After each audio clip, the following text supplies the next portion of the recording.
তুরস্কের এরদোয়ান মাঝে মধ্যেই ইসরায়েল এবং আমেরিকার অথবা পশ্চিমা বিশ্বের বিরুদ্ধে সাহসী বক্তব্য উচ্চারণ করে মুসলিম বিশ্বকে যথেষ্ট জাগ্রত করেন। যেমন সর্বশেষ যে ঘটনাটা, সেটা হচ্ছে নেতানিয়াহুর বিরুদ্ধে গ্রেপ্তারি পরোয়ানা জারি করলো তুরস্ক। আন্তর্জাতিক অপরাধ ট্রাইব্যুনাল কিন্তু ইতিমধ্যে গণহত্যার দায়ে নেতানিয়াহুর বিরুদ্ধে গ্রেপ্তারি পরোয়ানা জারি করা আছে। কিন্তু অনেক দেশ সেটা মানছে, আবার অনেক দেশ সেটা বলছে যে তারা সেটা অনুসরণ করবে। ফলে সেই সব দেশে নেতানিয়াহু যাচ্ছে না, যেসব দেশ ইগনোর করছে সেসব দেশে যাচ্ছে।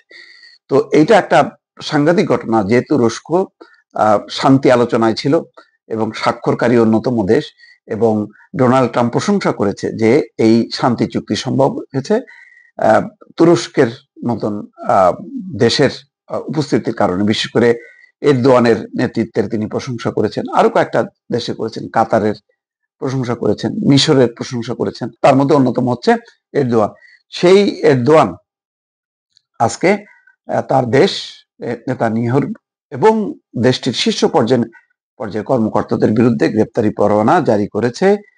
শুক্রবার ইস্তাম্বুলের প্রসিকিউটরের কার্যালয় থেকে এক বিবৃতি প্রকাশ করে এই তথ্য জানানো হয়। পরোয়ানা জারির তালিকায় সন্দেহভাজন ৩৭ জনের মধ্যে রয়েছেন ইসরায়েলের প্রতিরক্ষা মন্ত্রী ইসরায়েল কাৎজ, জাতীয় নিরাপত্তা মন্ত্রী ইতামার বেন গভির, সেনাপ্রধান লেফটেন্যান্ট জেনারেল আইয়াল জামির, গুরুত্বপূর্ণ সব কর্মকর্তা। ইস্তাম্বুলের প্রসিকিউটর কার্যালয়ে এক বিবৃতিতে ওই পূর্ণাঙ্গ তালিকা অবশ্য প্রকাশ করা হয়নি।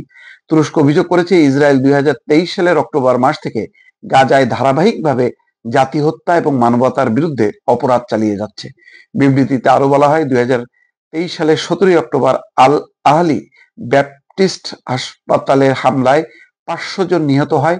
২০২৪ সালের ২৯ ফেব্রুয়ারি ইসরায়েলি সেনারা ইচ্ছাকৃতভাবে চিকিৎসার সরঞ্জাম ধ্বংস করে, গাজাকে অবরুদ্ধ রাখা হয় এবং যুদ্ধে ক্ষতিগ্রস্ত ব্যক্তিদের মানবিক সহায়তা থেকে বঞ্চিত করা হয়। বিবৃতিতে তুরস্ক ফিলিস্তিন ফ্রেন্ডশিপ হাসপাতালের কথাও উল্লেখ করা হয়েছে। তুরস্ক গাজায় এই হাসপাতাল নির্মাণ করেছিল। গত মার্চে ইসরায়েল সেখানে বোমা ফেলে। ইসরায়েল তুরস্কের এই পদক্ষেপকে প্রচারণার কৌশল বলে বর্ণনা করে তীব্র নিন্দা জানিয়েছে। সামাজিক যোগাযোগ মাধ্যম এক্সের পোস্টে ইসরায়েলের পররাষ্ট্রমন্ত্রী গিডিয়ন সার জানান, ইসরায়েল ঘৃণা ভরে তুরস্কের এই প্রচারণার কৌশল প্রত্যাখ্যান করেছে। ফিলিস্তিনের সশস্ত্র গোষ্ঠী হামাস তুরস্কের এই ঘোষণাকে স্বাগত জানিয়েছে এবং প্রশংসা করেছে। হামাস বলেছে, এই ঘোষণা তুর্কি জনগণ এবং তাদের নেতাদের আন্তরিক অবস্থান নিশ্চিত করে। হামাস আরো বলেছে, তুরস্ক ফিলিস্তিনের জনগণের প্রতি সুবিচার করেছে, মানবিক আচরণ করেছে। তুরস্কের গ্রেপ্তারি পরোয়ানা জারির প্রায় ১ বছর আগে আন্তর্জাতিক অপরাধ আদালত অর্থাৎ আইসিসি নেতানিয়াহু এবং সাবেক প্রতিরক্ষা মন্ত্রী ইয়োভ গ্যালান্টের বিরুদ্ধে সম্ভাব্য যুদ্ধাপরাধের অভিযোগে গ্রেপ্তারি পরোয়ানা জারি করেছিলেন। এছাড়া ইসরায়েল জাতিহত্যা চালাচ্ছে অভিযোগ তুলে গত বছর দক্ষিণ আফ্রিকা আন্তর্জাতিক বিচার আদালতে মামলা করে। তুরস্ক সেখানেও দক্ষিণ আফ্রিকার সঙ্গে যুক্ত রয়েছে।